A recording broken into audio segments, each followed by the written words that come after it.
obrigado.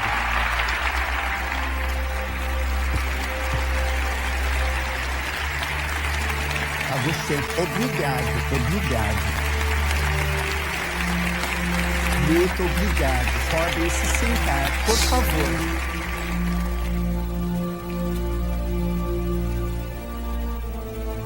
A oração é a chave para construir nossa personalidade cristã.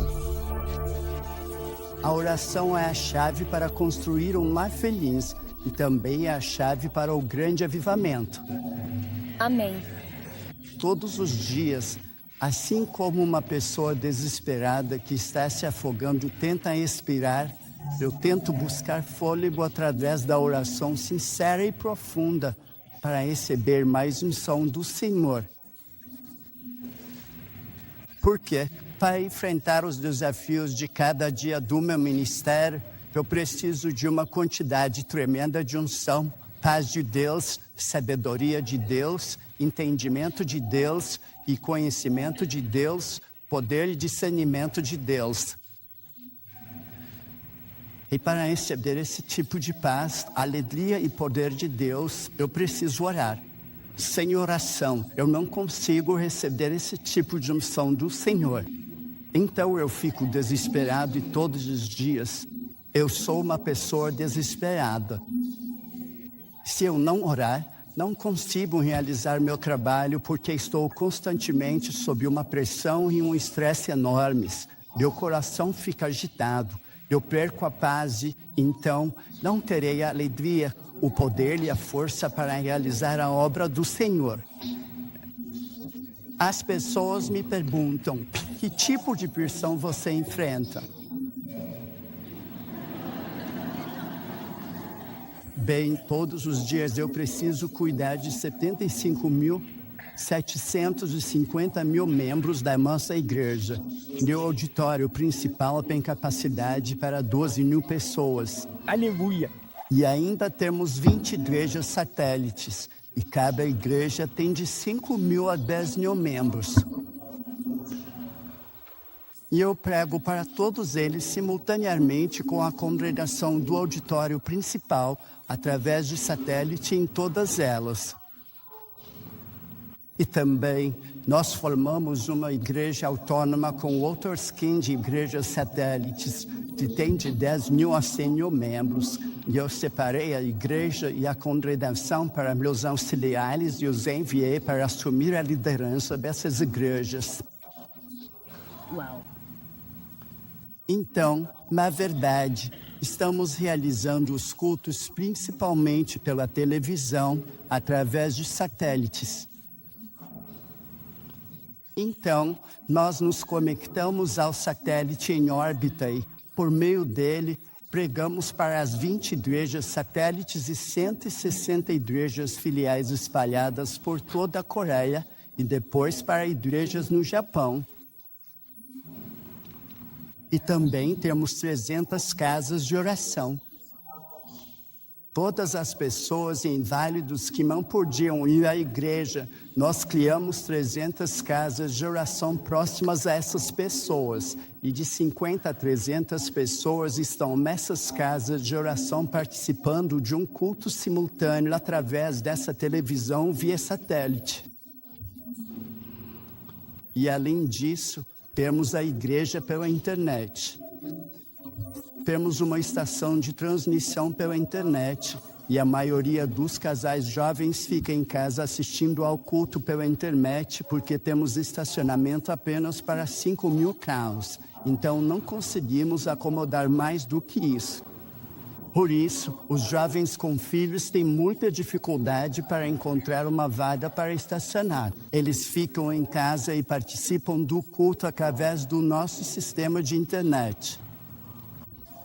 E depois de assistir ao culto pela internet, eles enviam o dízimo e as ofertas com um clique.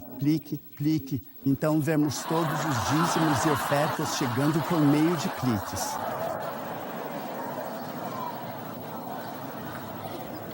E pensando nisso, não tenho como visitar a casa dos cristãos, aconselhá-los e orar por eles. Muitas pessoas estão enfrentando problemas em casa, dificuldades com mudanças, problemas nos negócios, estão doentes e todos querem ter um contato pessoal comigo, mas eu não consigo. E então eu encontrei uma solução. Todas as manhãs eu venho para o meu escritório e fico 2 horas em frente à internet. Eles enviam mensagens pela internet e eu respondo também pela internet. E pela internet eu oro, pela internet eu aconselho e pela internet eu prego para eles. Assim, temos uma comunhão maravilhosa e visitas domiciliares através da internet. E Deus nos deu, nesta era, um instrumento maravilhoso para ser usado na propagação do Evangelho de Jesus Cristo. Então, praticamente, hoje em dia, eu não visito mais nenhuma casa. Claro, eu não tenho tempo para isso, mas pela internet, todas as manhãs, durante 2 horas, eu faço todas as visitas domiciliares, todas as consultas e oro pela internet pelas pessoas doentes. E, além disso, tenho uma grande responsabilidade de supervisionar a montanha de oração, que eu chamo de cidade de oração. Nós temos uma grande cidade de oração. O auditório principal comporta 7.000 pessoas. Além disso, temos dormitórios, refeitórios e toda a infraestrutura necessária. Todos os dias, mais de 3.000 pessoas estão lá em cima jejuando e orando. Então, eu também preciso supervisionar toda essa estrutura. Além disso, temos um grande trabalho social. Temos uma escola técnica para jovens carentes. Aqueles jovens em situação de abandono, nós os tiramos das ruas. A delegacia nos encaminha homens e mulheres. Nós os acolhemos, damos abrigo em dormitórios e oferecemos educação técnica gratuitamente.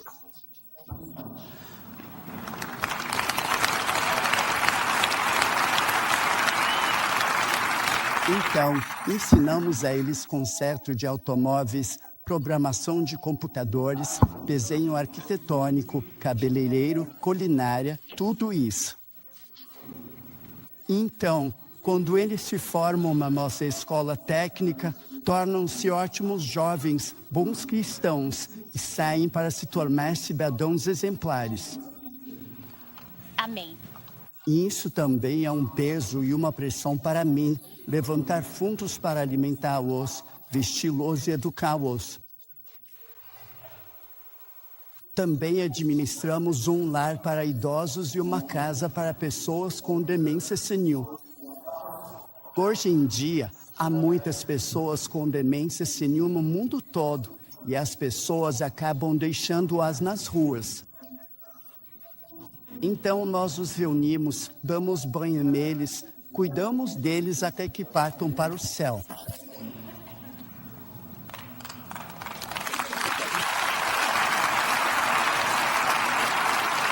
E para fazer isso, eu também preciso arrecadar muito dinheiro. Além disso, operamos nosso jornal Cristão Diário, que tem uma circulação de 500 mil de exemplares todos os dias.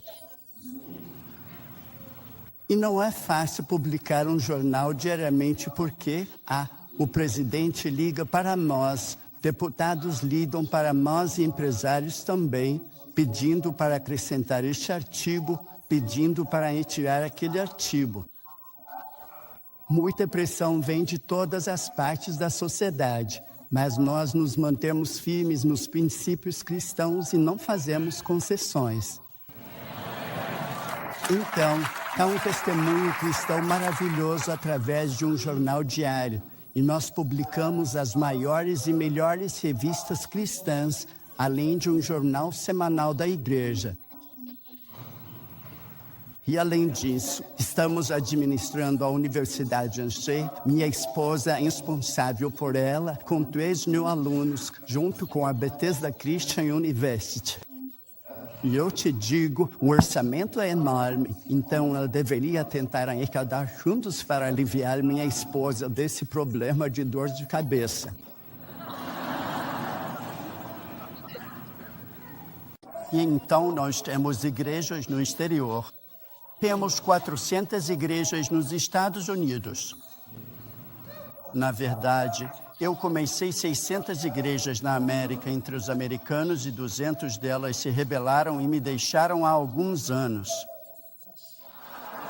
Mas ainda assim, eu mantenho há 400 igrejas americanas aqui nos Estados Unidos e temos mais de 100 igrejas na Europa, 50 igrejas no Japão.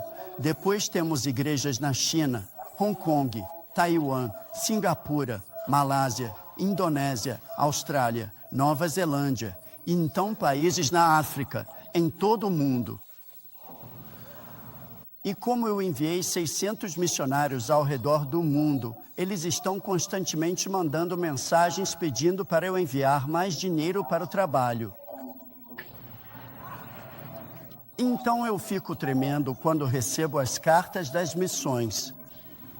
Eles sempre me pedem para comprar um veículo para eles, comprar uma casa para eles e enviar mais dinheiro para a educação e assim por diante. Então é uma pressão tremenda.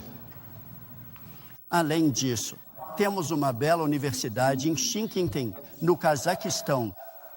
É um país islâmico, mas nós construímos uma bela universidade cristã. Por um erro do governo, eles emitiram a licença para a igreja cristã vir e começar uma universidade cristã.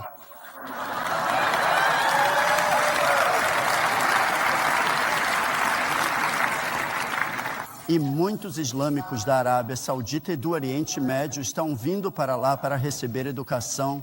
Então eles se matriculam em nossa escola para cursos de programação de computadores, ensino técnico e assim por diante. E naturalmente, quando terminam o curso, acabam se tornando cristãos. Então louvamos ao Senhor.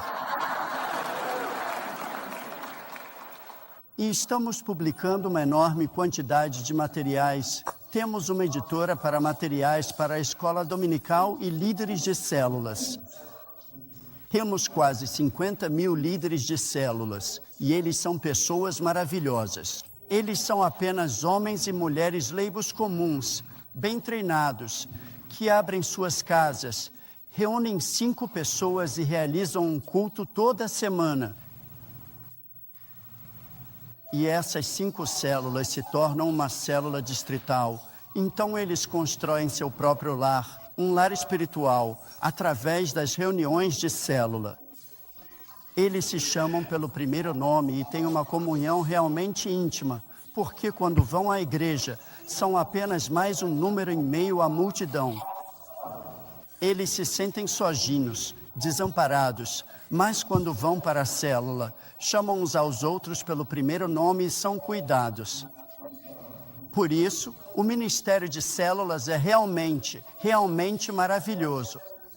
Sem o ministério de células, não acho que eu conseguiria cuidar de todos esses cristãos. Por isso, estamos publicando muitos livros de know-how para os líderes de célula. Depois, temos vários sistemas educacionais para os membros da igreja, escola para os jovens, escola para os recém-casados, escola para os maridos, escola para as esposas e escola para os mais velhos. Temos diferentes níveis de escola e estamos constantemente educando as pessoas. E para fazer isso, temos uma instituição de estudos do Evangelho Pleno com cerca de 20 estudiosos com doutorado, e eles são totalmente responsáveis por essa educação. E mais do que qualquer outra coisa, a Irmandade dos Homens de Negócios do Evangelho Pleno, uma irmandade maravilhosa, um dos líderes principais, Kim Sun-Bei, está entre nós aqui. Acho que ele vai palestrar depois de mim. São 50 mil empresários e a maioria deles é milionário. É algo lindo, maravilhoso. E você sabe, todos eles estão servindo a Deus através de missões. Temos missão americana, missão europeia, missão na China, missão no Sudeste Asiático, missão islâmica e missão africana, missão para artistas, missão para acadêmicos, missão para policiais, missão para professores, missão para banqueiros. Temos missões em grande escala e todos esses empresários pertencem a cada missão, oram por elas, testemunham para elas e também recebem ofertas delas. Então isso é maravilhoso. Você sabe, o Evangelho, a Irmandade dos Homens de Negócios do Evangelho Pleno é uma organização enorme e nós os amamos. Depois, temos a operação não governamental Good People. Por meio dessa operação não governamental Good People, estamos ajudando muitas pessoas na África. Estamos enviando toneladas, milhares de toneladas de roupas, alimentos e remédios para a África, Ásia e Coreia do Norte.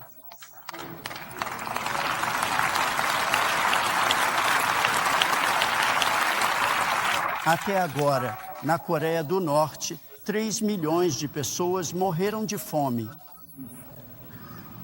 E este ano, 5 milhões de crianças estão morrendo de tuberculose por causa da desnutrição.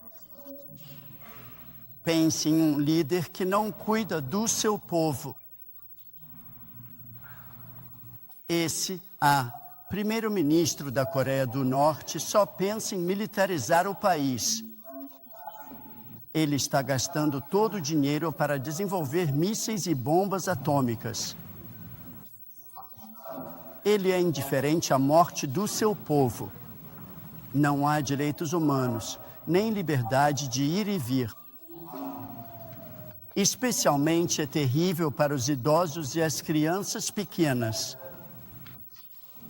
Eles precisam de uma licença de viagem para se deslocar de uma cidade para outra. Os jovens se movimentam à noite para conseguir comida, mas os idosos e as crianças não conseguem se locomover. Então eles simplesmente ficam sentados ali e morrem de fome. E assim, através da nossa ONG, Good People, lutamos para enviar roupas, comida, remédios. Este ano, estamos nos esforçando para enviar 10 milhões de dólares em medicamentos para tuberculose.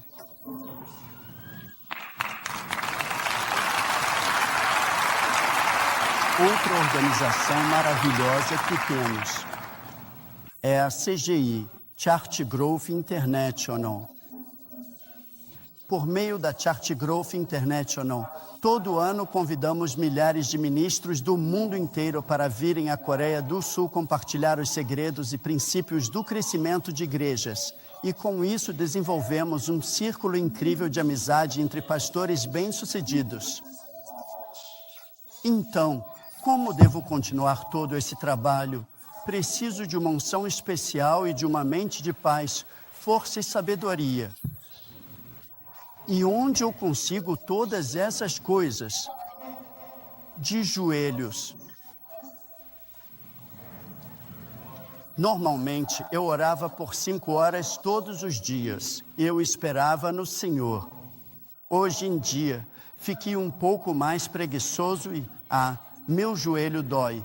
Então eu me ajoelho e oro por 3 horas. Mas, na verdade, a todo momento passo meus dias em um clima de oração, pedindo constantemente a Deus para me ungir, lutando constantemente contra os impedimentos do diabo.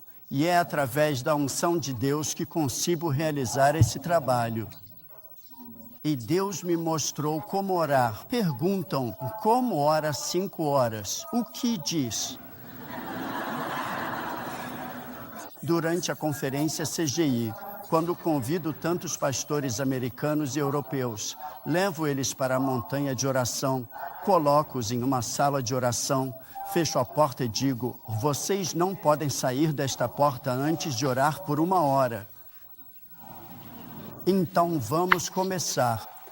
E depois de 5 ou 10 minutos, os pastores americanos ou europeus oram fervorosamente. Mas depois disso, eles apenas se sentam e ficam dizendo aleluia, aleluia.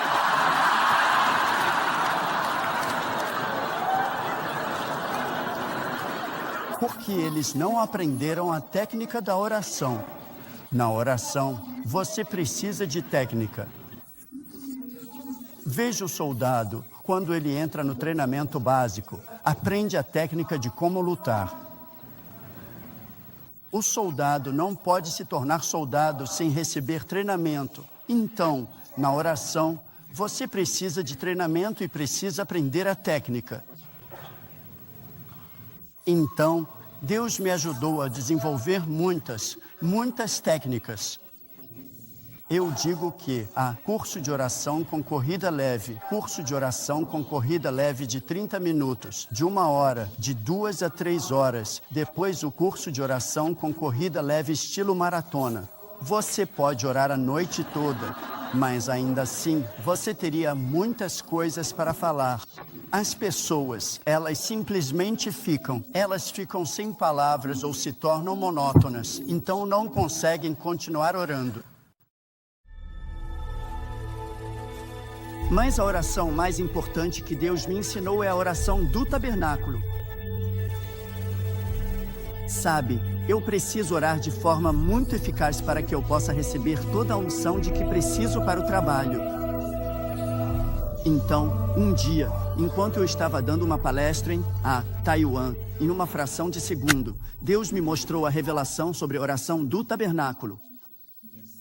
E desde aquela época até agora, década após década, tenho orado dessa forma, com a oração do tabernáculo.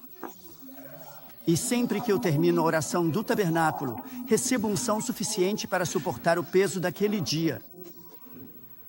Então, a oração do tabernáculo é muito eficaz e muito preciosa. E eu, nesta noite, quero compartilhar sobre a oração do tabernáculo.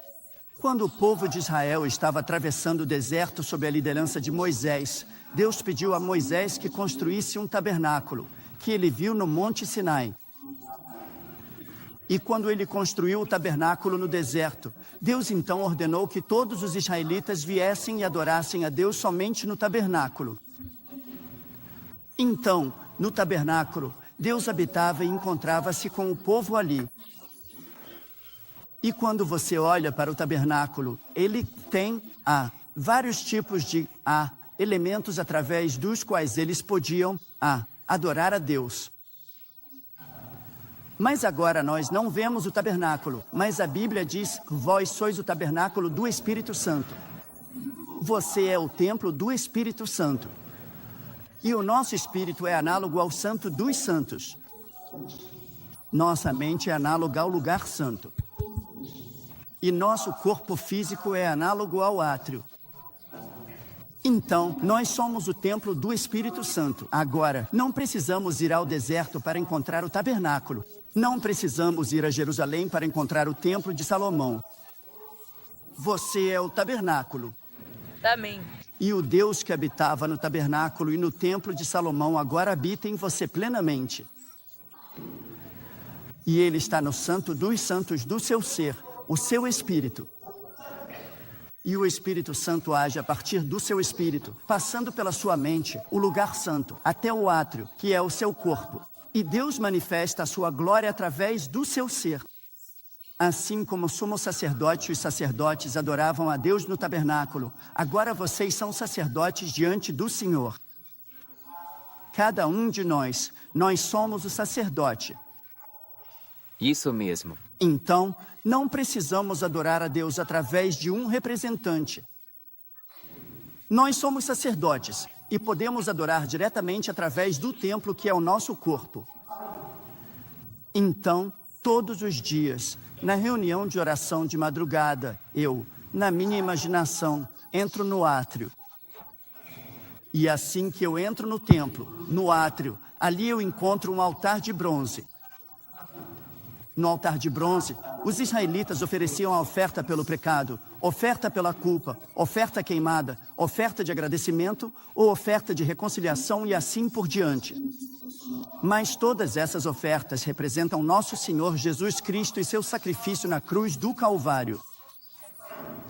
Então, na minha imaginação, eu chego ao altar de bronze da cruz do Calvário e vejo Jesus, e vejo a graça redentora fluindo do Calvário. Eu digo, querido Jesus, através do teu sacrifício, através do teu sangue derramado, meu pecado foi perdoado. Fui declarado justo e agora posso desfrutar da glória de Deus. Você sabe, como cristãos, nós estamos desfrutando da glória de Deus. A glória está em nós, a glória Shekinah de Deus. Quando cometemos pecado, a glória se afasta e sentimos uma dor terrível em nosso espírito. Mas quando restauramos nossa comunhão com Deus, então mais uma vez experimentamos a glória Shekinah vindo e habitando em nós. Então eu digo, querido Jesus, pelo teu sangue, meu pecado foi completamente perdoado e fui declarado uma pessoa justa, por isso posso desfrutar dessa glória em ti. Eu te agradeço, querido Jesus. Então eu digo, querido Jesus, pelo teu sangue, tu venceste o mundo e o diabo. E agora, através do sangue, eu posso ter santificação e a plenitude do Espírito Santo. Eu reivindico a santificação.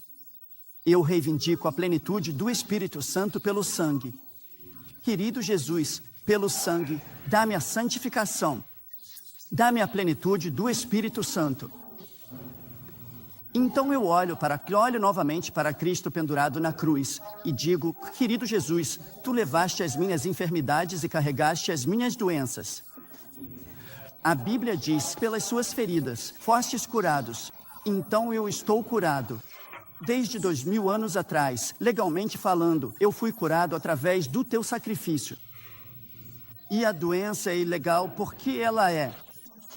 Jesus Cristo já pagou o preço pela cura. Amém. Então eu reivindico a cura. Sabe, muitas pessoas só oram pela cura quando ficam doentes. Mas se você orar antes de ficar doente, você nunca ficará doente. Então eu digo, Deus, eu reivindico a cura divina para passar por todo o meu ser, para que eu não fique doente. Aí eu olho novamente para a cruz e vejo a redenção da maldição. Gálatas capítulo 3, versículo 13, a Bíblia diz claramente que Cristo nos resgatou da maldição da lei, fazendo-se maldição por nós. Pois está escrito, maldito todo aquele que for pendurado no madeiro, para que a bênção de Abraão chegasse aos gentios. Então eu disse que Deus, eu sou uma pessoa abençoada. Eu nunca vou viver no espinheiro. Eu sou uma pessoa abençoada. Jesus levou a minha maldição há 2000 anos. Então eu não estou debaixo da maldição da lei, eu estou debaixo da bênção do nosso Senhor Jesus Cristo. Então eu digo, Deus, eu sou abençoado pessoalmente. Minha casa é abençoada, meu ministério é abençoado, meu trabalho é abençoado, e eu sou fonte de bênção para os outros. E eu me alegro e tiro toda a consciência de pobreza. Muitas pessoas não têm sucesso na vida porque vivem com consciência de pobreza.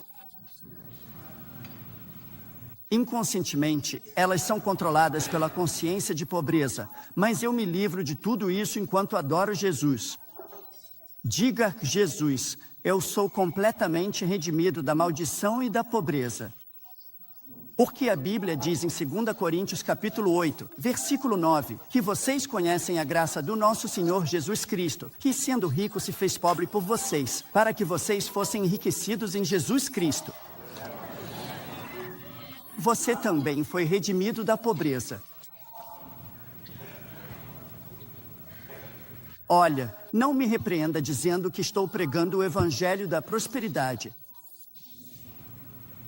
Sabe, eu sou obrigado a pregar sobre o evangelho da prosperidade porque Jesus Cristo me redimiu da maldição e da pobreza.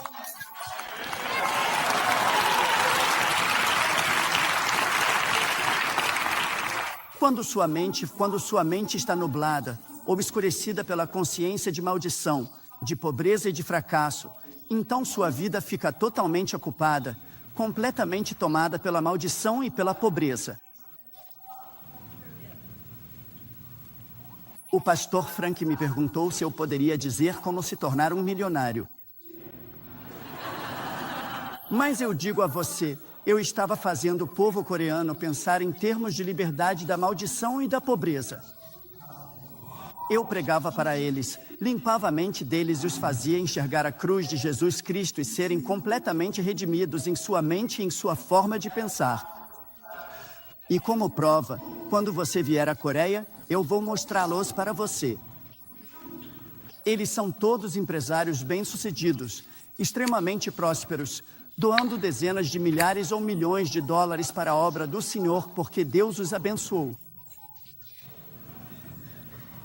Eu não estou apenas falando de forma grandiloquente. Eu não sou um falador vazio. Estou dizendo a verdade porque vivi isso no meu ministério por longos 45 anos. E então eu digo, Deus, através de Jesus eu sou redimido da maldição e da pobreza.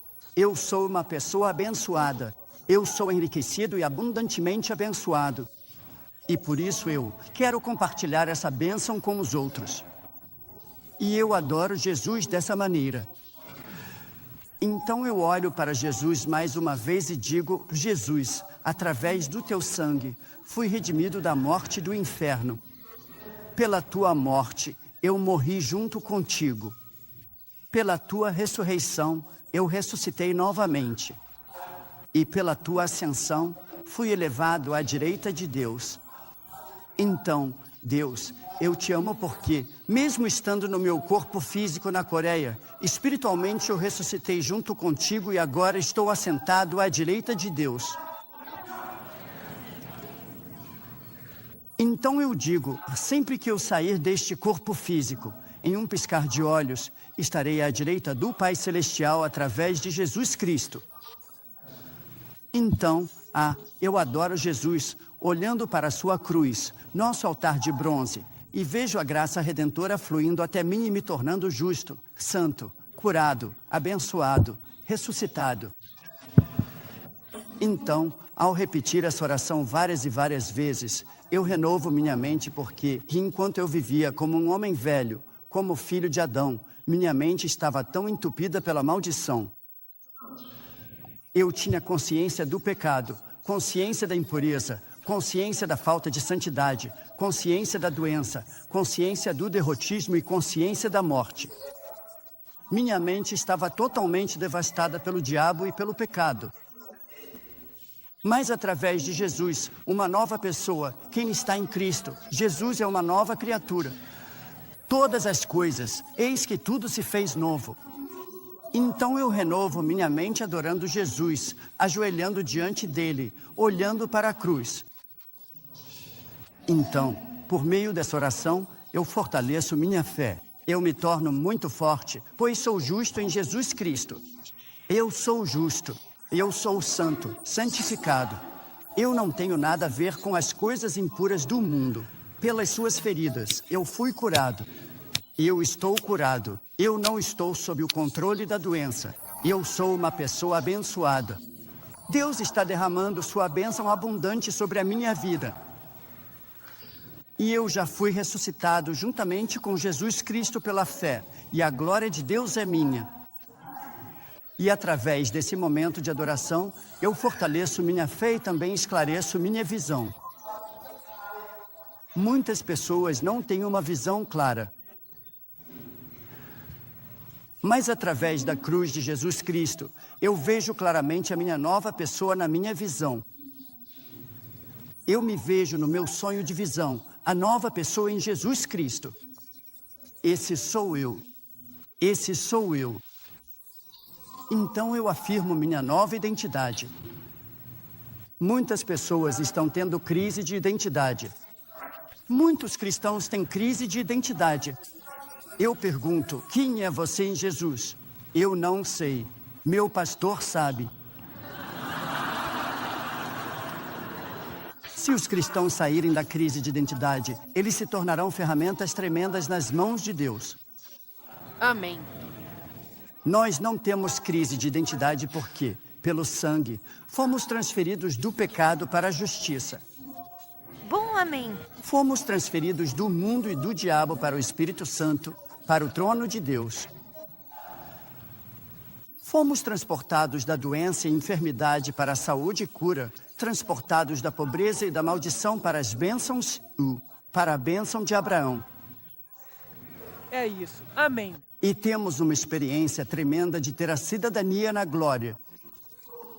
Então, não temos crise de identidade. Devemos ter uma identidade clara em nossa mente a cada segundo. E tudo que vier contra a nossa identidade, você deve repreender e expulsar. Amém. Muitas pessoas ficam tão confusas que aceitam qualquer coisa que venha sobre elas. Quando o diabo tenta entregar o tipo errado de pacote, você deve comparar com sua nova identidade. Se o passado não se identificar com sua nova identidade, você deve dizer: você, diabo, saia do meu lugar com o seu pacote. É isso. Nunca assine o seu pacote toda vez. As pessoas, quando o diabo vem e traz todo tipo de pacote, elas assinam e aceitam. Diga: obrigado, diabo. Tchau. É isso. Então, todo dia, eu estou renovando a minha mente. E todo dia, eu estou fortalecendo a minha fé, clareando minha visão e afirmando minha nova identidade quando me ajoelho diante do nosso altar de bronze, a cruz de Jesus Cristo. E quando eu vejo o sacrifício e o sangue dele, eu agradeço a Jesus. Eu o adoro. E isso pode levar de 30 minutos a uma hora assim, só ajoelhado, meditando sobre essa bênção linda e maravilhosa. Rapaz, isso muda completamente o seu sentimento. Quando termino essa fase da oração, me sinto tão animado, tão elevado. Tenho vontade de pular e dançar.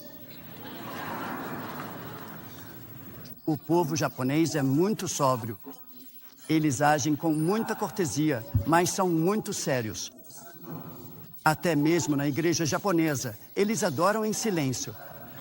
Mas quando fui ao Japão há algumas décadas, todos aqueles cristãos apaixonados estavam tão felizes e eles batiam palmas, pulavam e dançavam. Então eu perguntei: o que aconteceu com vocês? Onde aprenderam isso? Com o Dr. Iverson.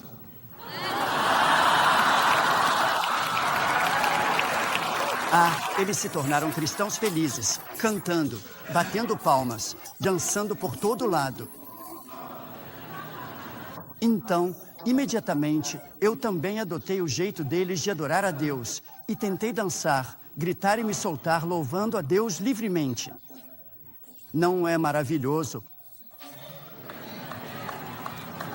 Então, irmãos e irmãs, vamos entrar no templo do Espírito Santo, que é o seu corpo, através da sua imaginação.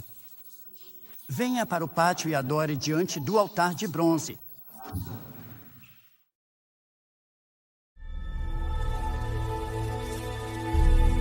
A pia, o recipiente de água onde os sacerdotes lavam as mãos, os pés e o rosto antes de entrarem no lugar santo. E essa pia é feita de espelho. Naquela época, eles não tinham esse vidro. Eles usavam um espelho feito de bronze. Eles esfregavam e faziam brilhar, e finalmente faziam um espelho. E Moisés reuniu esses espelhos e os bateu junto com bronze para fazer uma pia. Então, antes de o sacerdote entrar nos lugares santos, ele se olha através da pia. O futuro deles, tudo o que está por vir, se reflete naquela pia. E eles arrumam o cabelo, lavam o rosto e lavam as mãos. Então, quando chego à pia, me reflito ali para ver se há algo errado na minha vida. No meu coração, visualizo os 10 mandamentos, que são a minha pia. Então eu falo os 10 mandamentos um por um. Não adore outro Deus. Será que eu adoro outro Deus? Antes de me tornar cristão, nasci e fui criado como budista. Eu não sabia nada sobre o cristianismo. Naquela cidade, não havia nenhuma igreja. Havia muitos templos. Então nasci e cresci como budista. E fui treinado para recitar orações para Buda. Dia após dia, meu pai e eu nos ajoelhávamos e rezávamos. E entoávamos cânticos para Buda. Meu pai era um budista muito devoto, mas eu era só de nome. Então eu seguia meu pai nos cânticos até ficar meio assustado. Foi terrível. Mas quando eu tinha 17 anos, fui acometido por tuberculose. Isso foi bem durante a Guerra da Coreia. Nossa sociedade estava completamente desestruturada, em um grande caos, e vivíamos de mão em mão, e eu, por causa da desnutrição e do trabalho pesado, acabei desenvolvendo uma tuberculose terminal. E os médicos me disseram que eu viveria apenas 3, no máximo 6 meses. Então eu voltei para casa. Não tínhamos dinheiro para nenhum tratamento, nem condições de ir ao hospital. Então fui deixado sozinho, deitado de costas olhando para o teto, contando as manchas e pontos no teto todos os dias. Não tinha nada para fazer. Vomitando sangue, com febre alta, e eu rezava para Buda, ó, Buda, venha. Me ajude. Fui um budista tão fiel por 10 anos. Por que você não vem e me toca? E eu implorava e implorava, mas nada acontecia. Finalmente, comecei a me perguntar se Buda tinha saído de férias. Nada aconteceu, ou se aconteceu, eu teria feito o trabalho dele. Então eu me tornei um traidor diante de Buda. Eu disse Buda, agora eu não sei onde você está, Deus. Se existisse Deus no universo, você viria no lugar de Buda?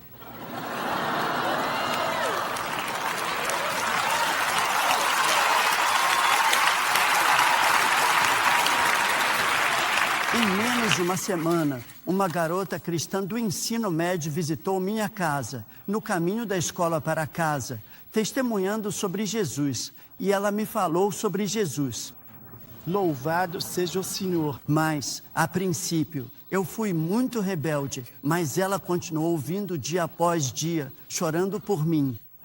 Finalmente, fui convencido pela preocupação e amor dela e comecei a ler a Bíblia e encontrei Jesus. Até aquele momento, eu nunca tinha ido a uma igreja. Eu nunca tinha ouvido nenhum sermão. Mas por causa do testemunho dessa jovem, ela deixou uma Bíblia comigo e depois não voltou mais. Então eu li Mateus, Marcos, Lucas, João e pensei, bem, essa Bíblia vai ser como uma Bíblia budista. Eu conhecia bem a Bíblia budista, mas a Bíblia era tão diferente. A Bíblia falava sobre uma pessoa, Jesus Cristo, o Filho de Deus, Jesus que perdoava pecados, Jesus que expulsava demônios, Jesus que curava os doentes, Jesus que alimentava os famintos, Jesus que ressuscitava os mortos e todas aquelas obras maravilhosas que Jesus fazia. A religião budista é muito lógica, profunda, filosófica. Mas, naquela época, quando li a Bíblia, ela era tão prática e pragmática. E eu precisava de um Deus prático, não apenas um Deus filosófico, porque eu estava morrendo de tuberculose. Então, um dia, ajoelhei sozinho e eu não sabia como orar. Então eu disse, Senhor Jesus, se o Senhor é realmente o Filho de Deus, por que não prova isso em mim? Eu sou um jovem, tenho 17 anos, muito novo para morrer. O Senhor teria um benefício enorme se me curasse.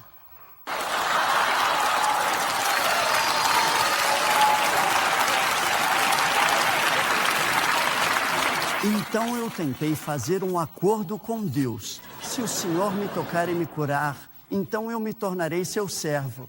E irei para qualquer lugar que o Senhor quiser que eu vá e pregarei.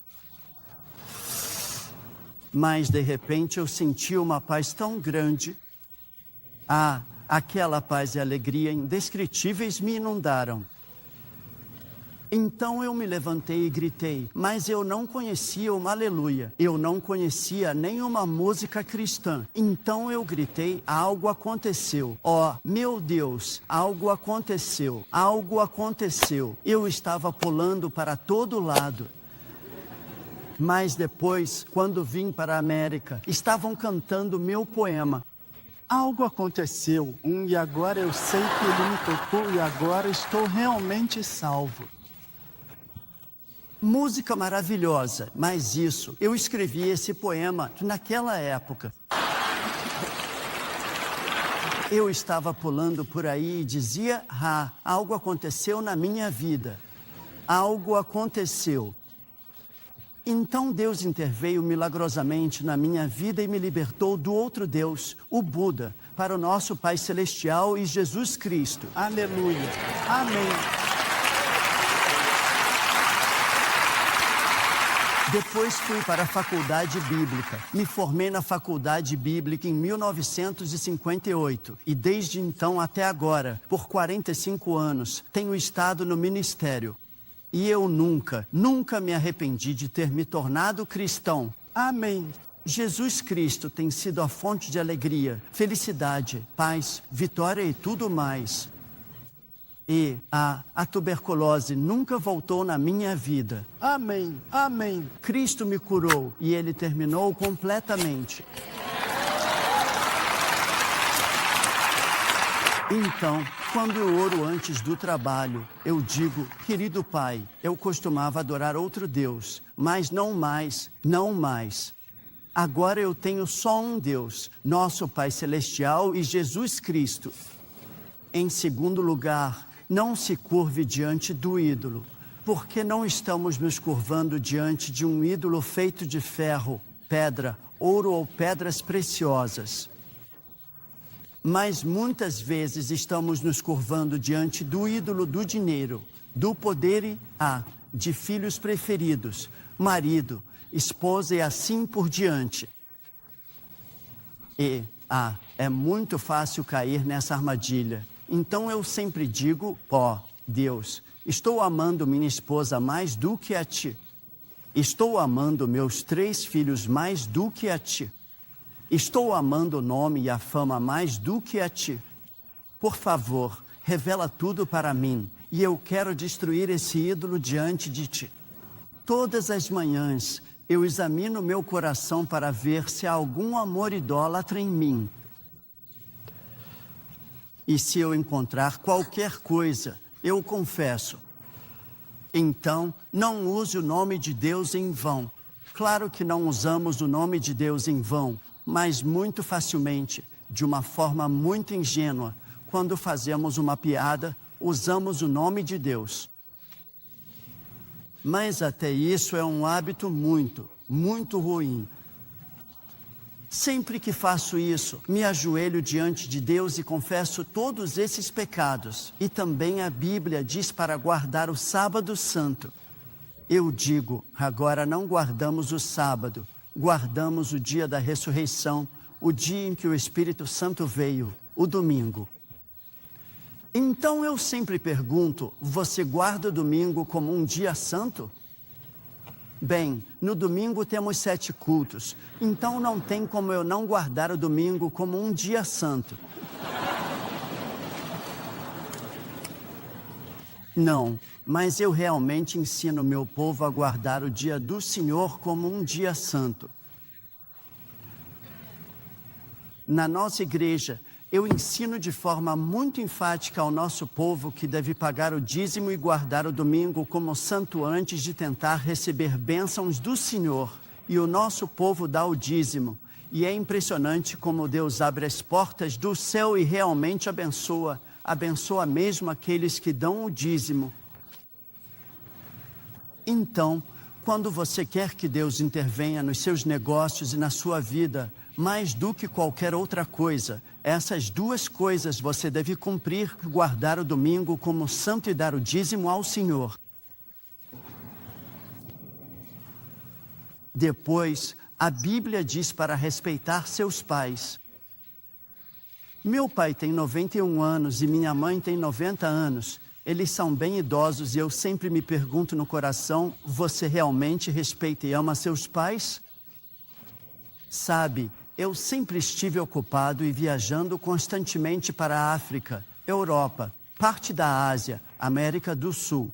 Então eu não tinha muito tempo para compartilhar minha vida com meus pais, e isso sempre pesa no meu coração. Eu ligo por telefone e peço perdão aos meus pais, mas dou muitas coisas materiais para eles para que não se sintam negligenciados. Eu compro um carro, Forneço um motorista e também garanto as necessidades diárias e dinheiro suficiente para eles gastarem. Então, eu sempre tento fazer o meu melhor para respeitar meus pais porque a Bíblia me ordena isso. E desde que faço isso, meus 3 filhos me respeitam muito, assim como minha esposa, porque eles veem minha vida e a vida da minha esposa refletidas na vida deles e acabam imitando o meu exemplo, sabe? Então, fico muito feliz com isso, e isso é muito importante mesmo. Bom, eu não conheço a cultura americana, mas na cultura oriental nós somos muito próximos dos nossos pais. Na velhice, os filhos devem apoiar os pais.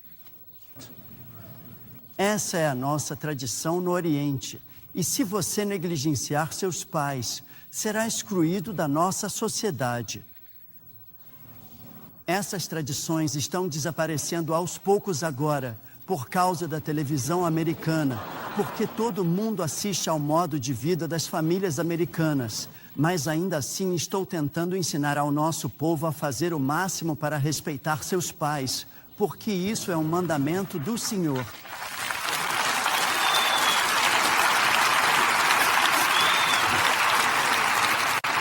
E não mate. Na verdade, nós não estamos matando. Não cometemos homicídio, mas estamos matando o próximo ao odiar. Mas eu digo a você, quando você odeia o próximo, está programando sua mente para o ódio. E quando o ódio está programado na sua mente, isso te machuca primeiro, antes de você fazer qualquer mal ao seu próximo. Por isso eu digo, para minha própria felicidade, eu não odeio. Se eu algum dia tentar odiar, então o ódio é programado na minha mente.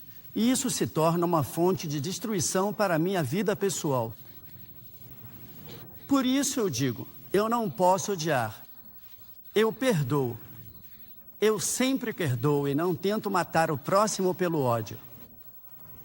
E isso é algo com que eu sempre tomo muito cuidado quando venho orar diante do trabalhador.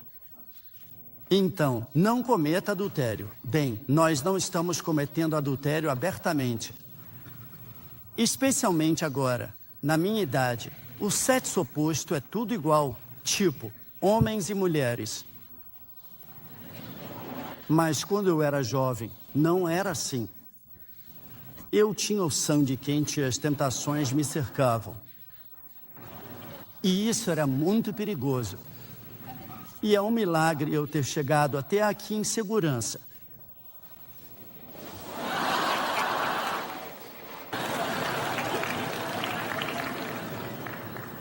Então, todos os dias, devemos confessar até mesmo as fantasias que passam pela nossa mente. As pessoas dizem, isso não é pecado. É só imaginação. Mas o diabo planta a semente na nossa imaginação e essa semente acaba dando fruto. Então, desde jovem, todos os dias, eu oro a Deus para arrancar toda a fantasia da minha mente sobre o sexo oposto, limpar meu coração e me tornar santo. O Espírito Santo é quem te santifica. E quando você sente especialmente a presença de Deus, então você não consegue cometer adultério. Você sabe, o Espírito Santo habita no seu corpo e Deus está presente em você. E como você pode cometer adultério junto com Deus? De jeito nenhum. O temor do Senhor é muito importante na vida cristã. Sim. Muitas pessoas não temem o Senhor. Elas amam o Senhor e desfrutam da graça e do amor de Deus. Mas ainda assim precisam saber que Deus é um Deus temível. Quando temos o temor do Senhor, então pensamos 2, 3 vezes antes de cometer um pecado. Sim. Então, ali eu oro, Deus, que eu realmente tenha o temor do Senhor na minha vida e que eu ande humildemente diante de Ti. Além disso, a Bíblia diz, não roube. Bem, eu sempre digo para o nosso povo, Você pode não roubar abertamente, mas pode pegar algo sem pedir permissão ao seu marido, esposa, filhos ou vizinho. Muito facilmente estamos roubando livros. Pegamos livros emprestados, lemos e colocamos na nossa estante e nunca devolvemos os livros. Esse é um caso muito comum. Muitos dos meus amigos pegaram livros emprestados comigo e pouquíssimos deles devolveram algum livro para mim. Quando visito a casa deles, lá encontro meu livro na estante deles. Isso também é uma forma de roubo. Mas, mais do que qualquer outra coisa, nunca devemos roubar de Deus. Certo. Não devemos roubar dias. Nunca devemos roubar o dízimo. E devemos ter muito cuidado com isso. E quando roubamos, devemos realmente confessar. Depois, não devemos dar falso testemunho. Nós damos falso testemunho com muita facilidade. Sabe, contamos histórias entre nós com muita facilidade. E esse é o pior pecado na minha vida. Porque quando encontro ministros e quando amigos dizem: você ouviu a história sobre aquele cara que é ministro? Você ouviu a história daquela família? E coisas desse tipo. E assim por diante. Todas essas fofocas me fazem sentir péssimo. Depois desse tipo de conversa, sinto que meu espírito fica manchado. Então, todos os dias eu oro: ó Deus, me ajuda a não dar falso testemunho.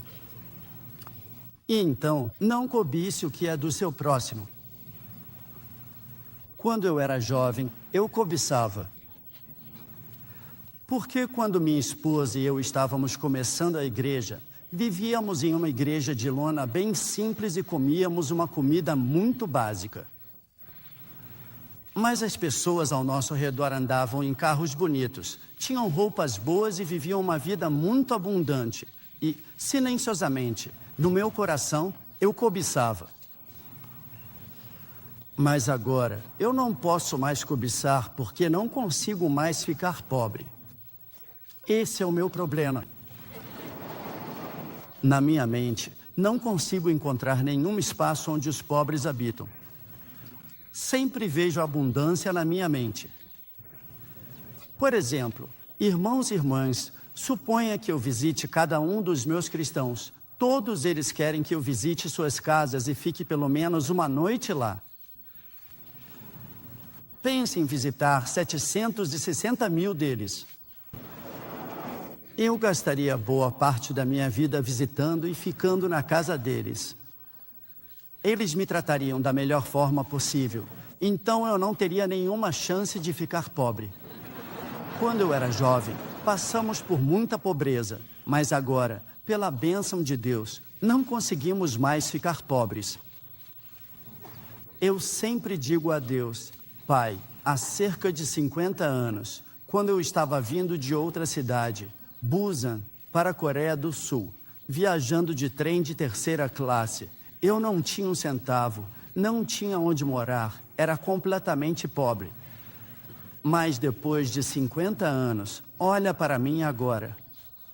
Sou tão abençoado. Tenho uma esposa linda, muito capaz, mais talentosa do que eu. 3 filhos lindos, uma boa casa, carro, dinheiro, igreja, tudo. E todas essas coisas vieram do nosso Senhor. Sim. Deus me abençoou. Eu nunca trabalhei nada para mim mesmo. Deus me abençoou tão abundantemente. Deus é um Deus bom. Deus é um Deus de abundância. Sim. Pela minha própria experiência, ao longo dos anos da minha vida, Deus realmente tem um desejo ainda maior do que o seu de te abençoar. Sim. Bem. Sim. Então, na verdade, não precisamos viver cobiçando o que é do nosso próximo, porque teremos abundância. Na sua vida, se você dedica dias e paga o dízimo a Deus, você está criando esse espaço aberto diante de Deus para que Ele possa preencher-o. Muitas pessoas não têm espaço aberto em sua mente. Está tudo entupido, cheio dos próprios desejos e da cobiça.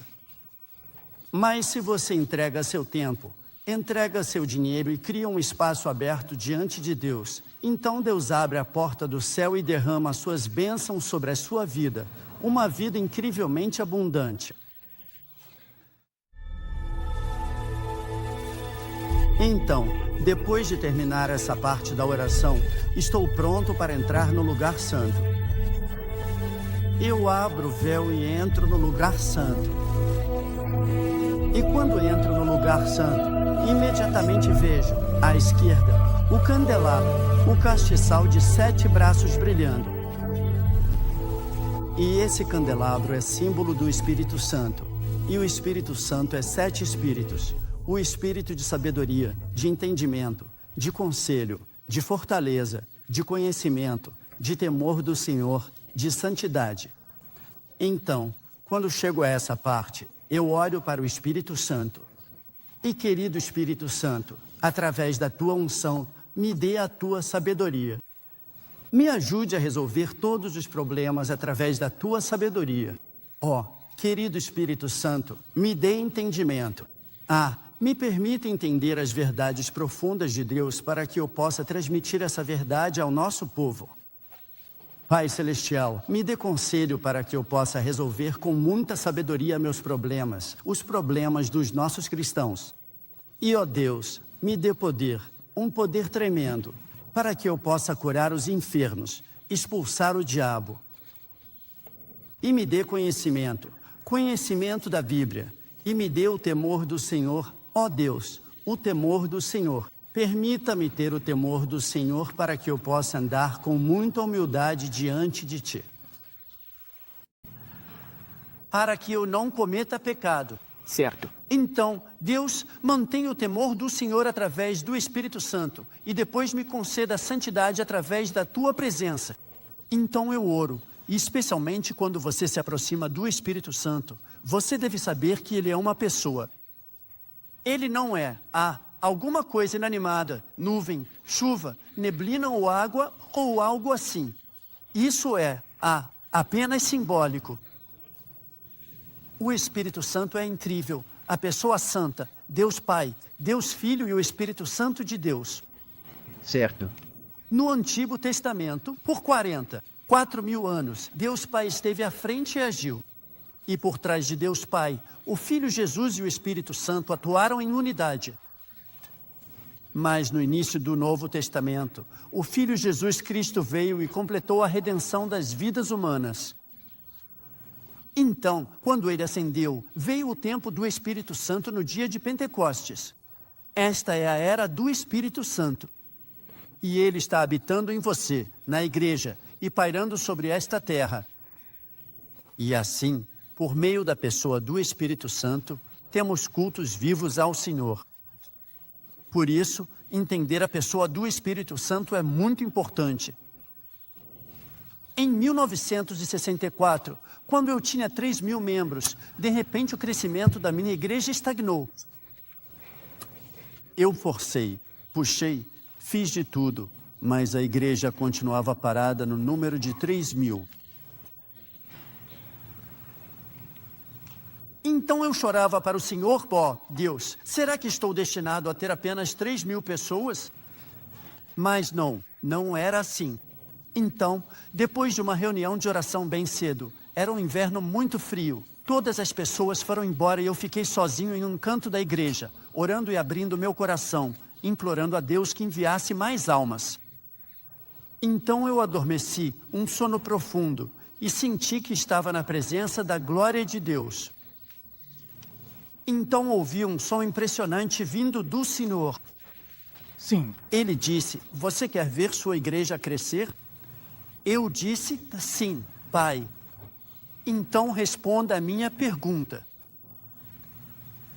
Deus disse, quando os israelitas estavam atravessando o deserto, se eles tivessem ido ao deserto tentar pegar codornas com as mãos nuas, quantas codornas você acha que eles teriam conseguido pegar? Eu disse com as mãos nuas tentando pegar as codornas voando. Acho que eles não teriam pegado muitas codornas, mas teriam tido muita insolação. Então, quando eu enviei o meu vento, Quantas codornas eles pegaram? As codornas caíam como poeira sobre o acampamento deles. Eles juntaram montes de codornas. Você está tentando ganhar almas pela sua própria força e engenhosidade e está se esgotando até a morte. Por que você não depende do Espírito Santo? O vento santo vai trazer os pecadores para o seu auditório. Então eu digo, mas Espírito Santo, eu sei que nasci de novo, que o Espírito Santo habita em mim. Eu experimentei o batismo no Espírito Santo e até falo em outras línguas. Sim, eu tenho tudo, menos o Espírito Santo. Então a voz impressionante disse, esse é o seu problema. Você está tratando o Espírito Santo como uma coisa inanimada. Não tente fazer do Espírito Santo um acrobata. Ele é uma pessoa santa. Sim. Ele tem conhecimento real, emoções. Você deve se render a ele e ele deve ser seu sócio sênior, seu pastor principal. Você não deve tentar usar o Espírito Santo. Eu fiquei tão assustado que acordei do meu sono.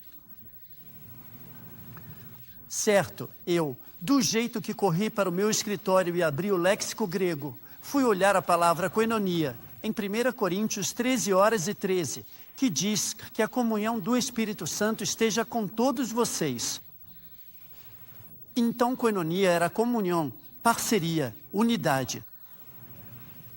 Eu amei isso. Eu tratei o Espírito Santo não como pessoa, mas como se fosse, um acrobata, tentando usar o Espírito Santo. Então eu disse, querido Espírito Santo, eu confesso meu pecado, porque muito do meu conhecimento eu te tratei como algo impessoal. Mas você sempre foi uma pessoa durante todos esses anos. Se eu tivesse tratado minha esposa como tratei você, minha esposa já teria feito as malas e me deixado há muito tempo.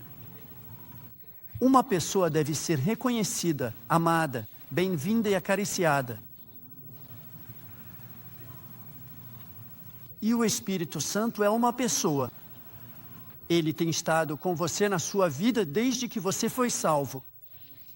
Você deve recebê-lo, amá-lo, adorá-lo, louvá-lo como pessoa. Então, quando eu entendi que o Espírito Santo é uma pessoa de verdade, eu realmente confessei meu pecado diante do Senhor por ter tratado o Espírito Santo de uma forma errada. Então eu disse, querido Espírito Santo, me perdoe. De hoje em diante, você é o meu pastor sênior. Eu sou o pastor júnior. Não farei nada sem a sua permissão.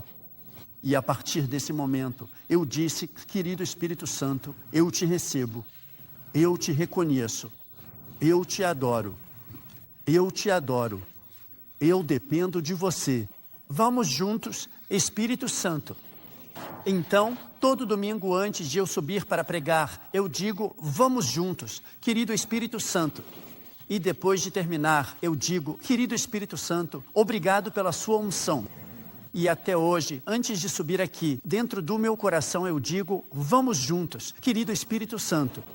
Isso agora se tornou minha segunda natureza.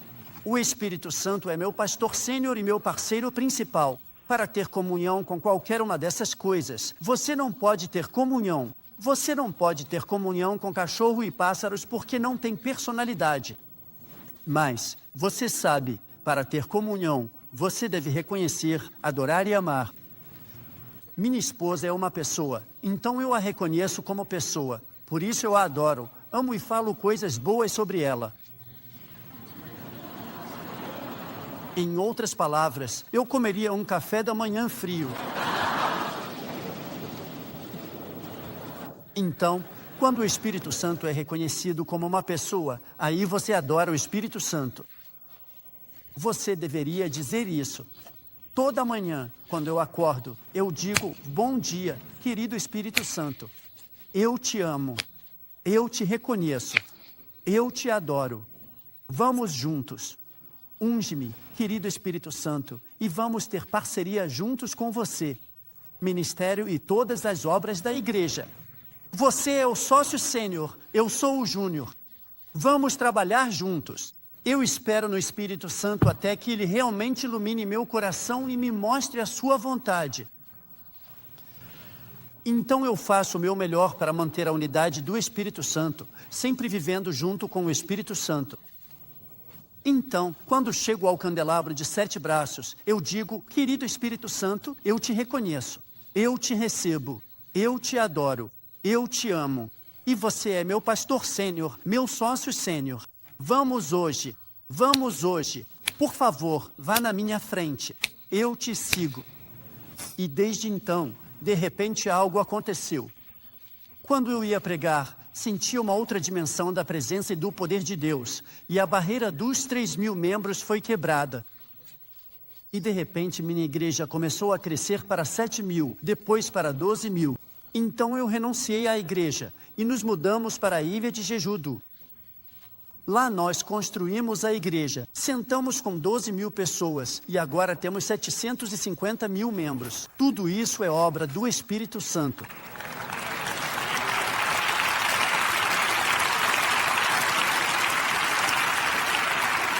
Eu não fiz nada. Eu apenas observava a obra que o Espírito Santo estava fazendo através de mim. Então, quando você vira à direita, lá você vê os pães da proposição na mesa. Você verá os 12 pães da proposição. Os pães da proposição são um símbolo da palavra de Deus. Eu digo: Pai, obrigado pelos pães da proposição, a Bíblia de Gênesis a Apocalipse. Obrigado pelo Logos e obrigado também pelo Rema. Você sabe, há certas diferenças entre Logos e Rema. Logos é a palavra escrita de Deus e Rema é a palavra inspirada de Deus. Isso mesmo. Quando eu estava indo para a faculdade bíblica, uma evangelista estava tendo um sucesso tremendo na evangelização. Ela estava salvando um acampamento de verão no topo da montanha.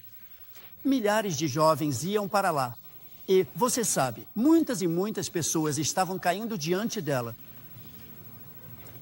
Então, estava chovendo e o rio estava completamente transbordando.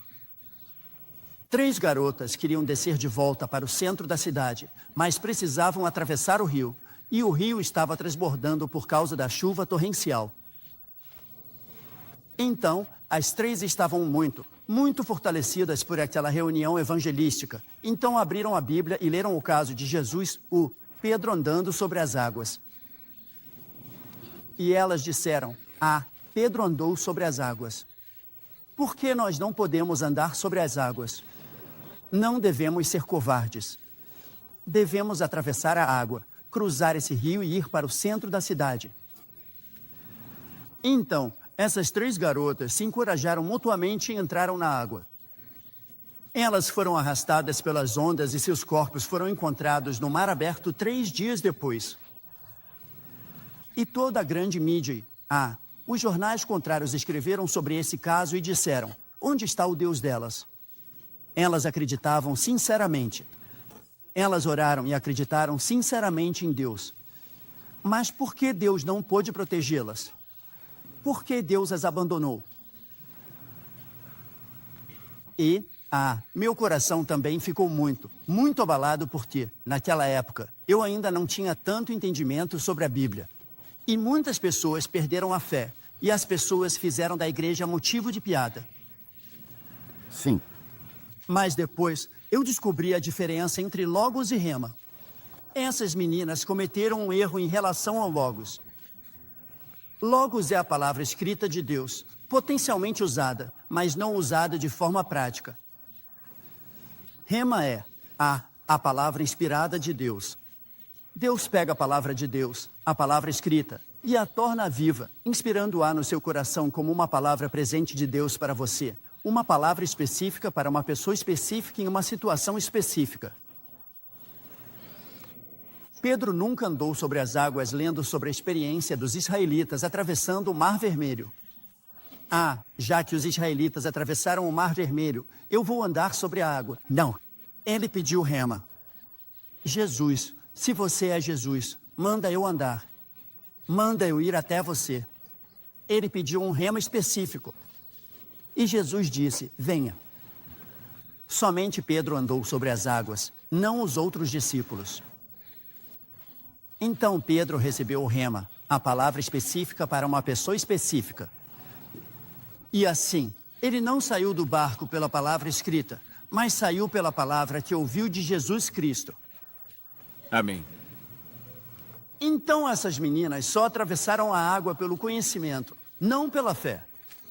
A fé vem pelo ouvir, e o ouvir pela palavra de Deus. Essa palavra de Deus é rema. Sim. Amém. Irão lobos. Eles andaram sobre as águas pelo conhecimento, e o conhecimento não pôde sustentá-los.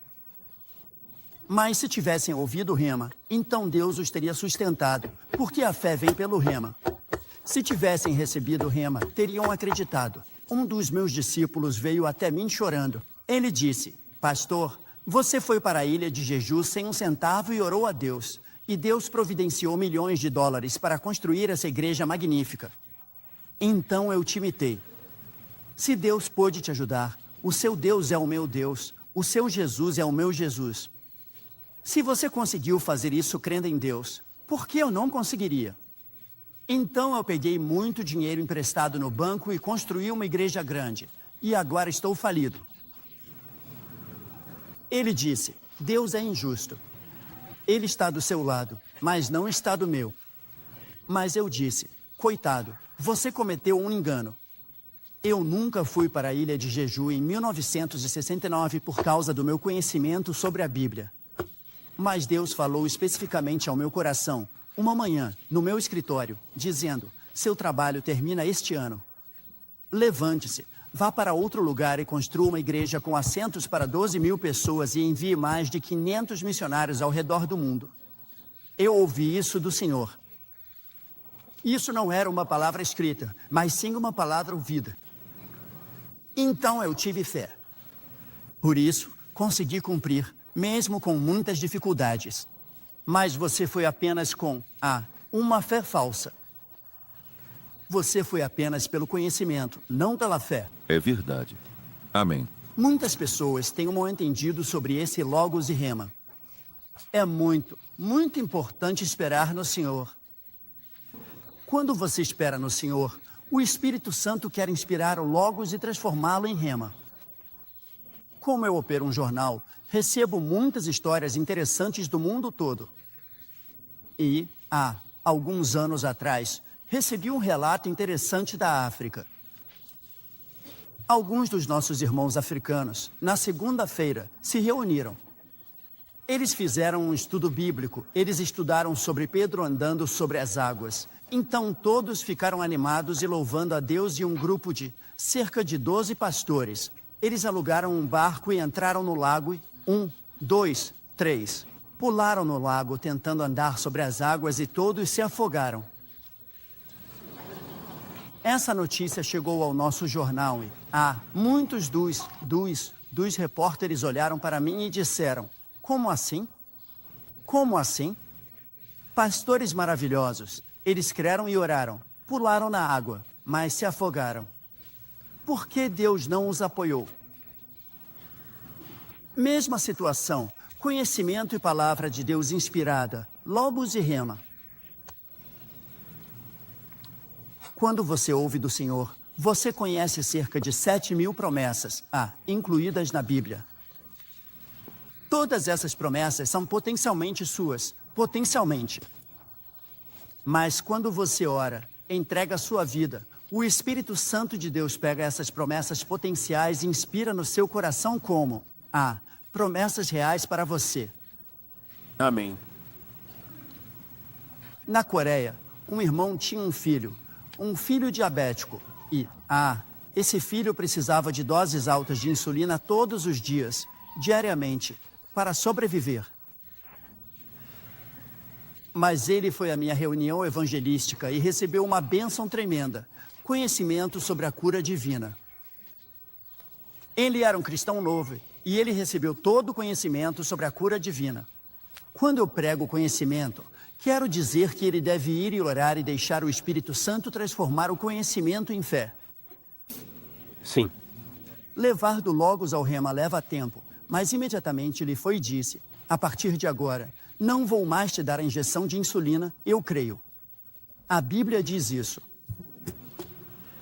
Então ele não deu a injeção no bebê, e o menino ficou se contorcendo em coma e espumando pela boca. Terrível, mas ele ainda dizia, está na Bíblia.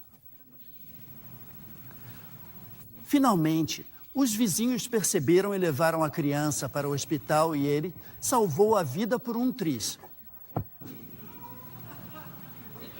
Mas esse cara veio até mim chorando e disse, Deus é injusto. Deus responde para você, mas não respondeu para mim. Eu disse, irmão, eu espero de 3 a 5 horas todos os dias diante do Senhor para que Deus possa me falar um rema. E quando Deus fala um rema, eu falo aquilo, mas eu não simplesmente saio por aí. Abro a Bíblia, aponto o dedo e digo, isso está na Bíblia e eu reivindico. Não funciona assim. Todas as promessas são potencialmente suas, mas não são suas na prática. Você deve esperar no Senhor. Sim. Sabe, isso é muito, muito importante.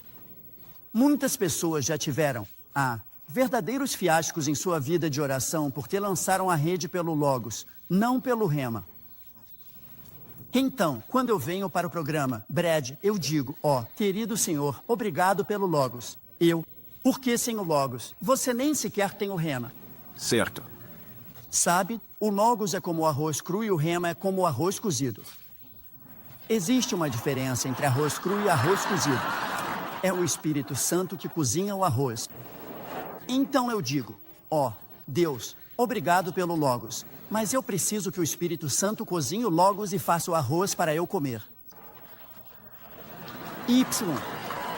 Louvado seja o dia do Senhor.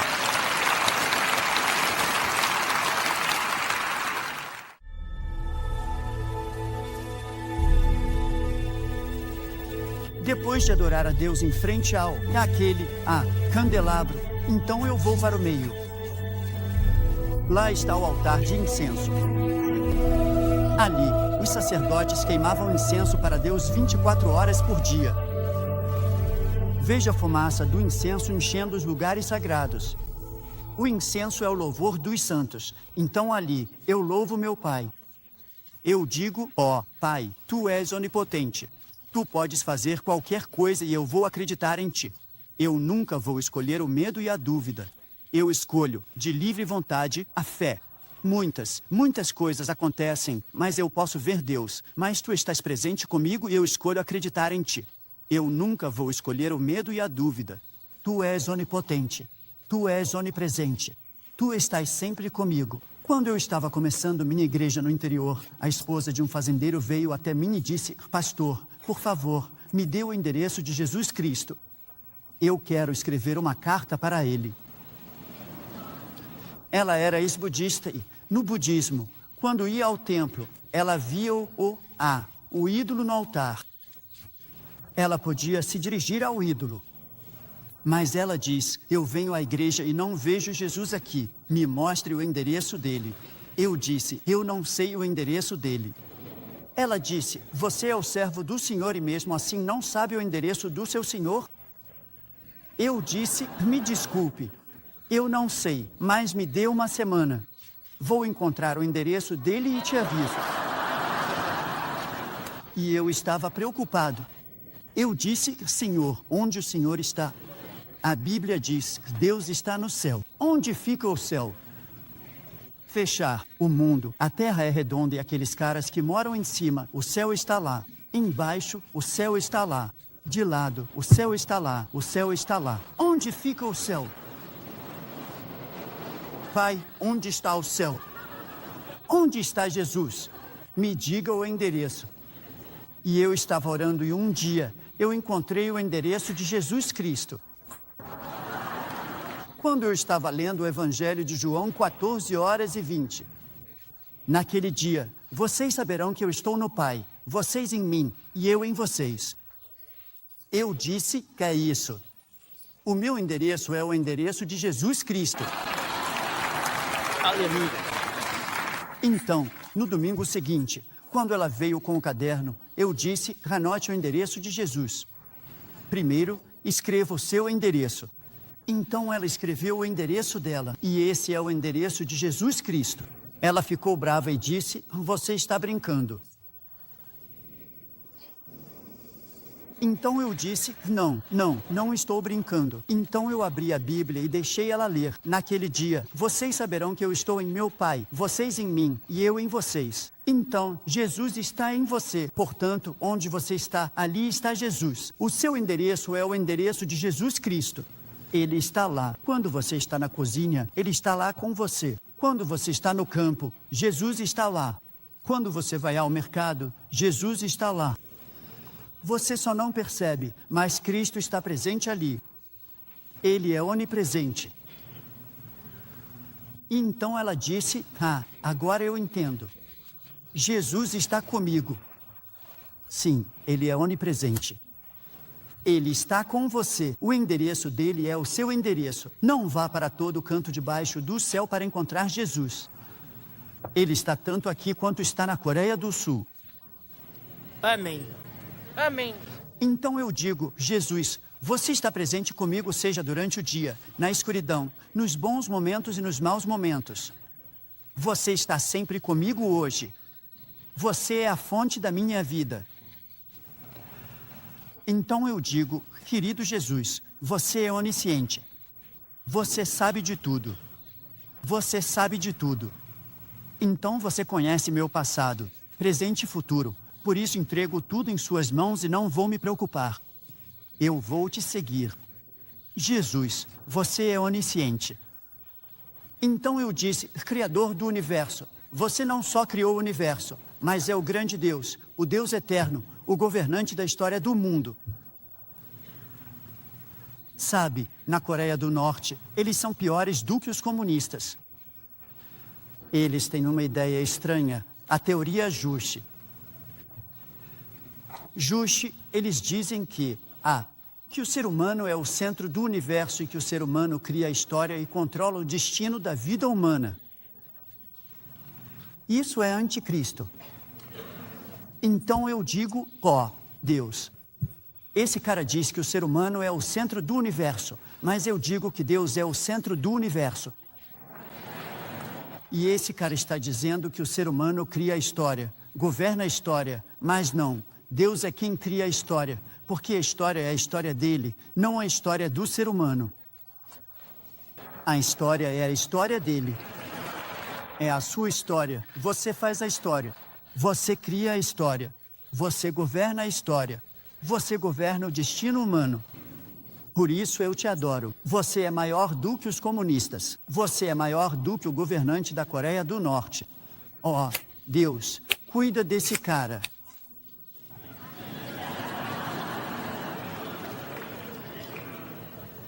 Bem, ele vai cuidar disso. Os americanos não precisam se preocupar tanto com isso, porque estamos orando então.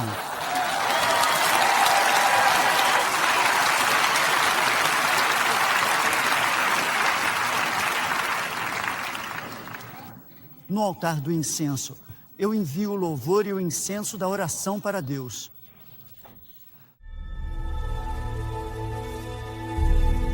Então, finalmente, eu abro a cortina novamente e entro no Santo dos Santos, diretamente na presença de Deus. E ali, vejo diante de mim a Arca da Aliança, e a Arca da Aliança está coberta com uma placa de ouro, o propiciatório, e ali você vê o sangue do testamento. Uma vez por ano, o sumo sacerdote trazia o sangue do animal e aspergia sobre o propiciatório ali. Eles recebiam a redenção dos pecados de todo Israel. Agora, sobre esse propiciatório, vemos o sangue de Jesus Cristo e ali vejo o sangue de Jesus, o sangue do Novo Testamento. Sangue do Novo Testamento.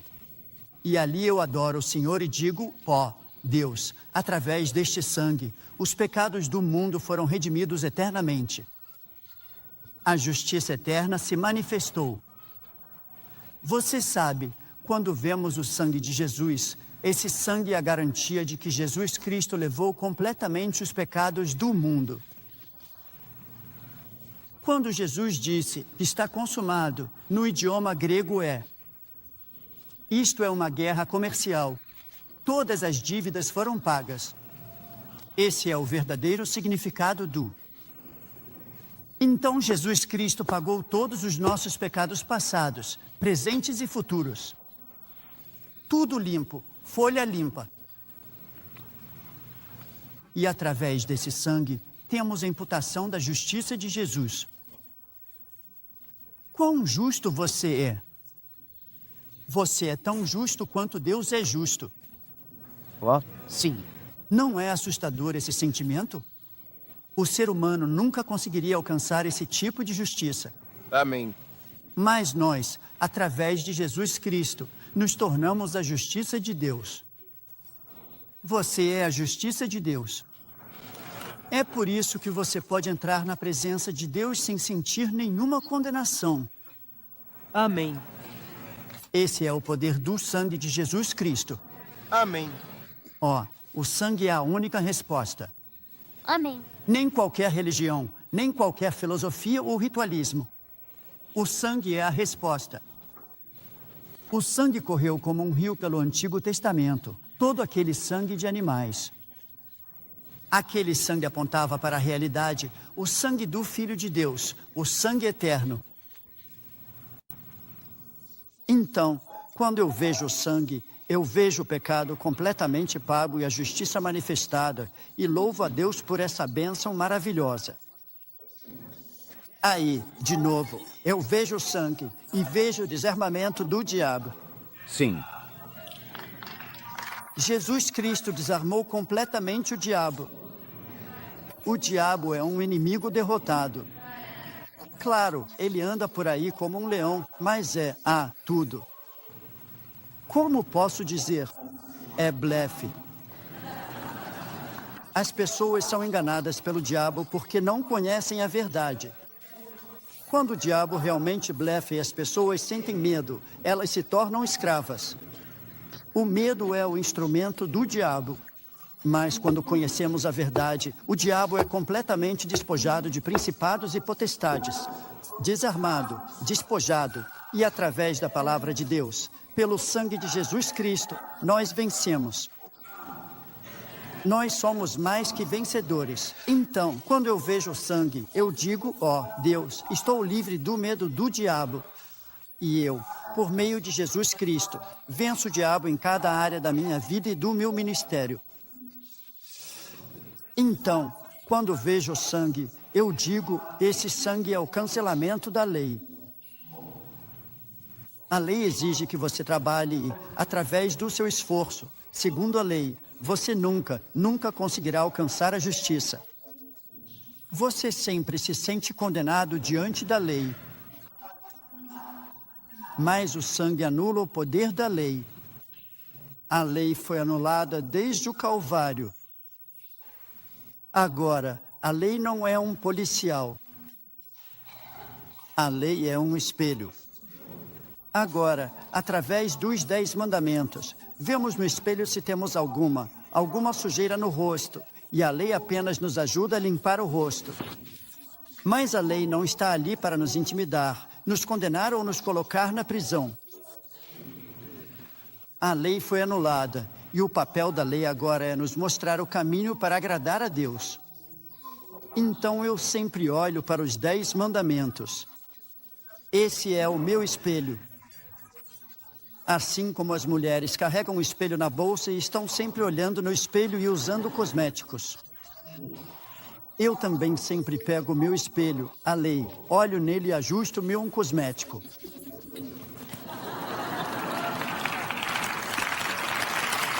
Então, a lei é maravilhosa. O papel mudou. Todo o papel da lei foi anulado. Mas agora a lei tem um novo papel, como um espelho para nos mostrar, para que possamos nos arrumar corretamente para estar diante de Deus. Amém. Amém. Então, quando vejo o sangue, eu digo, Deus, estou livre do medo da lei. E quando vejo o sangue, eu digo, nenhuma obra humana é necessária para a salvação. Só crer. Só crer. Amém. Agora, nenhum feito humano é necessário. Então, quando vejo o sangue, Eu digo, ó, Deus, eu te agradeço. Esta é a libertação do pecado e a imputação da justiça. Esta é a liberdade do medo de Satanás. Esta é a liberdade da lei, da lei do Antigo Testamento. E esta é a liberdade das obras humanas. E finalmente eu cito a Escritura. Eu memorizei isso em coreano. Porque pela graça sois salvos, mediante a fé. E isto não vem de vós, é dom de Deus. Não vem das obras, para que ninguém se glorie. Efésios 2:8. Eu digo, não é pelas minhas obras, é dom de Deus. Fé total, graça total. Ó, louvado seja o Senhor. Então eu visito o templo de Deus, desde a entrada até a última parte, a presença de Deus. Quando eu oro regularmente essa oração do templo, oração do tabernáculo, consigo terminar rapidamente em 30 minutos. E se eu quiser ficar mais tempo, 1 hora. E ainda mais, posso ficar de 2 a 3 horas. E depois disso, quando chego à presença direta de Deus, então faço a oração Ripley. Sabe, eu chamo isso de oração ondulada. Quando você joga uma pedra no lago, você vê plof, e então as ondas vão se espalhando. As ondas vão se espalhando. Então, a oração Ripley é quando você ora começando por você e vai se expandindo para as pessoas próximas e depois para os outros. Então eu oro primeiro pela minha esposa, porque ela é incrível, minha ajudadora. Sem ela, eu não sei como conseguiria administrar meu ministério. Então eu digo, ó, Deus, por favor, ajude ela, faça com que ela viva mais do que eu. Para que ela possa cuidar de tudo. E, eu peço a Deus que lhe conceda mais capacidade, força e saúde. Depois meus filhos, depois meus pais, depois meus irmãos e irmãs, depois meus anciãos e diáconos. Você sabe que eu tenho 1.400 anciãos e 50.000 diáconos. Então você pode imaginar o tipo de dor de cabeça que eu tenho todo dia. Depois os missionários da igreja, depois a Coreia, depois os Estados Unidos. Todo dia eu oro pelo Sr. Bush e pela América, porque na nossa geração na Coreia, nós somos o que somos por causa da América, porque eu vivi a guerra da Coreia. Eu estava crescendo durante esse período. Se não fosse pela América, já teríamos sido dissipados há muito tempo, porque os comunistas vieram e causaram um caos no nosso país. E a América veio e nos livrou do comunismo, da fome e da pobreza. Então, na nossa geração, pessoas com mais de 50 anos agradecem à América todos os dias. Nós somos muito gratos a vocês. E a única forma de retribuir é orando pela América. Mas meu coração fica partido ao ver nossa geração jovem. Esses jovens, eles têm uma cicatriz vazia e não sabem quase nada. Então eles fazem manifestações e todas essas coisas feias. E isso me deixou muito irritado por dentro. Imediatamente, reuni nossos cristãos. Eu fui até a praça da cidade. Fiz uma grande campanha, com 70.000 pessoas. Na segunda vez, 100.000. E na terceira vez, 200.000. E nós estávamos balançando as bandeiras da Coreia e dos Estados Unidos. E oramos pelo Sr. Bush e nós amamos a América e todas essas coisas.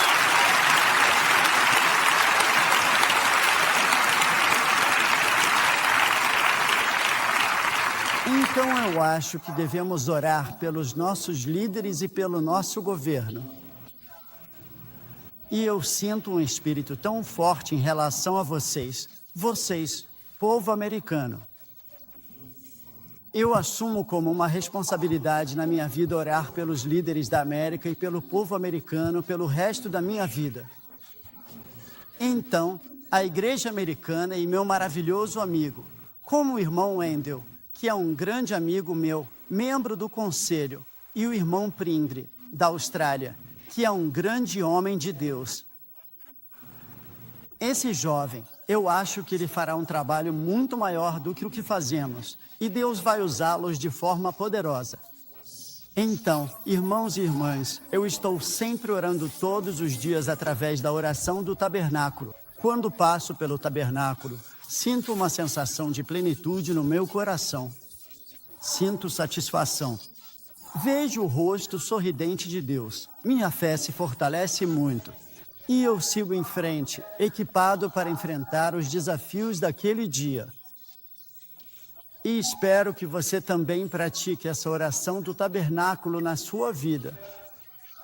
Assim, você não vai ficar vagando na sua vida de oração, tateando por palavras e sempre olhando para o relógio. E você diz, orei bastante tempo. Só 5 minutos? Poxa vida! Por que você ainda não aprendeu a técnica de como orar? Mas se você fizer um percurso pela oração do tabernáculo, então vai até esquecer do tempo. Pelo menos, deveria levar mais de 30 minutos. É algo maravilhoso orar por mais de 30 minutos. Você vai sentir uma unção tremenda ao ter esse tipo de comunhão. Depois, 1 hora, 3 horas. E eu peço para meus cristãos orarem todos os dias por 1 hora. E para meus ministros, pelo menos 3 horas. Porque quando Cristo estava orando no Monte das Oliveiras, seus discípulos estavam dormindo. Jesus disse, vocês não conseguem ficar acordados por 1 hora e orar comigo? Orem para que não caiam em tentação. Então ele repetiu 3 vezes. Isso significa que Jesus orou por 3 horas no Monte das Oliveiras naquele dia, em Getsêmani. Por isso, peço para meus discípulos orarem 3 horas todos os dias, e isso funciona. A unção de Deus flui como um rio poderoso através dos nossos discípulos, através da nossa igreja. Meus queridos irmãos e irmãs, que Deus abençoe vocês ricamente. Deus abençoe vocês. Obrigado.